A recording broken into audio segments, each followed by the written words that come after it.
Եվ ձեր կարծիքը դուք ինչպես եք այս իրավիճակը ընկալում, երբ օրինակ երկու քաղաքացի գրանցվում են հանդիպման համար,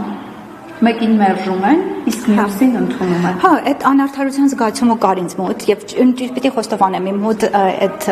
մոտիվացիաներից մեկը հենց դա էր, էլի, որ այդ անարդարության զգացումը, այս ինչ խտրականություն է, ասենք, եւ մենք տեսել ենք հենց նույն օրը Էդգար Ղազարյանի հետ գրանցված մյուս քաղաքացիներին ընդունել են եւ իրեն հատուկ թույլ չեն տալիս ներս մտնի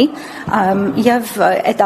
պատճառներից մեկն է, որ ես ուզում եմ անձամբ տեսնեմ իմ նկատմամբ էլա լինելու նման խտրական վերաբերմունք թե ոչ։ Էդգար Ղազարյանի դեպքում իրենք միգուցե էլի չարդարացված ասում են, որ միգուցե իր հանրային գործունեությունը, իր քաղաքական գործունեության հետ խնդիրներ ունեն, ես չգիտեմ,